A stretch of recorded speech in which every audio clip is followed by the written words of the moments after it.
Okay, there's 4 Farmer Tice books in the series.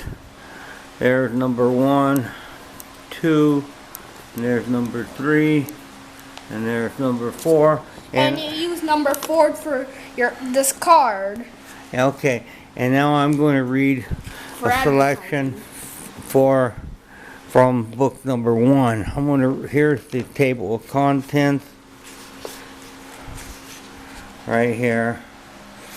And I'm going to read story number 4, which is about, since this is July, we're going to read about the 4th of July. Here, pull that card out, Harmon. Okay. And last year, I got my hamster the day before July 4th. Okay. I was so excited. All right, here we go. It took me months to train her, though. Okay, here we go. She bit me like 4 times. All right.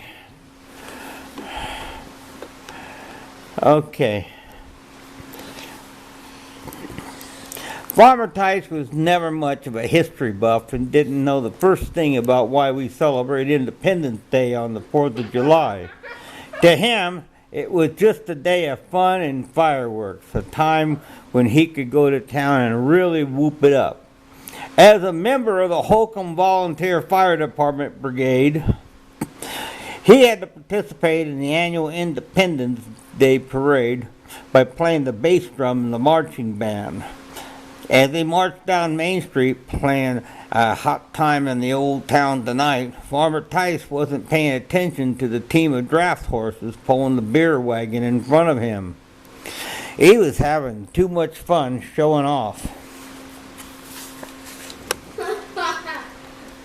While hitting the bass drum like a crazy man and waving to the crowd, one of the horses let loose with a huge pile of road apples and his horse manure, which Farmer Tice stepped into.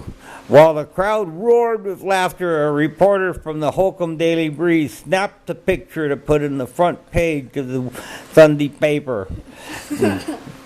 Oh, this is embarrassing. This is embarrassing. After the parade, Farmer Tice ventured over to the town picnic at Lowlife Park, located on the west end of town. He entered the hot dog eating contest, and it was a keen way for him to eat all the hot dogs he wanted for free and win a prize at the same time. Believe it or not, he managed to stuff down 42 hot dogs in 10 minutes. But that wasn't enough. His opponent ate 43, included one he took right off of Farmer Tice's plate. Farmer Tice couldn't believe it. He lost by only 1 dog, didn't win any prize money, and left the park with a colossal bellyache.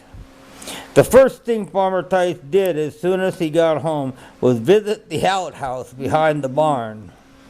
The outhouse is the outdoor... No, the bathroom. If you don't have a toilet in your house, that's the only thing you can use.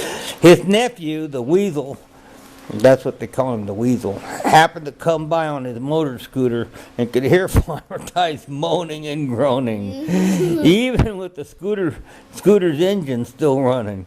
So he got off his bike and walked over to the outhouse and knocked on the door. "Uncle Jinx, is that you in there?" There he is right there. Oh, yeah. "This is embarrassing. This is embarrassing," Farmer Tice muttered as the reporter takes his picture. That's funny on the Holcomb Daily. Uncle James, is that you in there?" "Oh, of course it's me. Hey, Weasel, I need you to do me a favor right away. Run down to the market and get me a bottle of prune juice. It's all plugged up."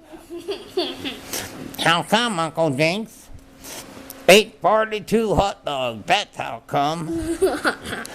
After the Weasel stopped laughing, he hurried off to get the prune juice. However, he made sure to get the money for it up front by going into Aunt Agnes's cookie jar. The Weasel got back with the prune juice, and Farmer Tice drank the entire bottle. An hour passed, but those hot dogs didn't. They were stuck firmly in Farmer Tice's gut like cement. There was a 4th of July carnival going on at Bum Park at the east end of town, and the weasel talked Farmer Tice into going. They went together in Farmer Tice's beat-up truck.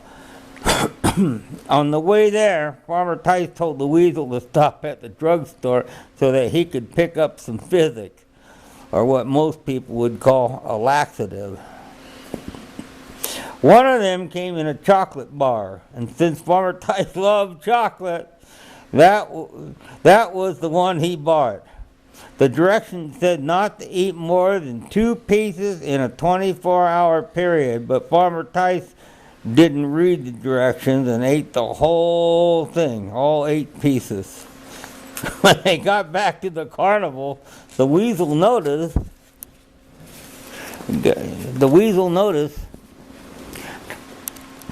that the flagpole sitting contest was about to start. First prize was $50. When Farmer Tice was a teenager, he was a champion at flagpole sitting because he was a champion at sitting anywhere. If it involved not getting up, Farmer Tice was your man. So he decided to give it a try. After all, it didn't cost anything to enter, and he could sure use that money. There were a total of 5 flagpole sitters in all, including Farmer Tice. After about an hour, there were only two, Farmer Tice and his next-door neighbor, Farmer Toon. Both of them tried using psychology on each other by hurling insults back and forth about each other's wife. Farmer Tice, your wife ain't fit to live in the gorilla cage at the county zoo. Farmer Toon, you know dang well she is. You just trying to rile me. Your wife ain't even fit to pull a plow. For your information, she's pulling one right now. Of course, there was nothing anybody could say about Farmer Tice's wife that would rile him in the slightest. In fact, he didn't even realize that Farmer Toon was insulting his wife. He thought every insult was the absolute truth.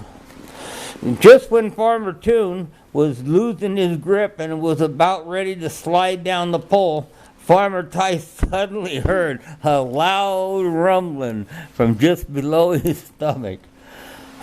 At first he paid no attention to it. Then he started to feel pressure on the inside, as if a volcano were about to explode.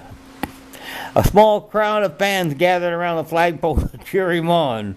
Farmer Tice took off his hat and waved while continuing to make mocking sounds and rude gestures at Farmer Toon. That's when it happened.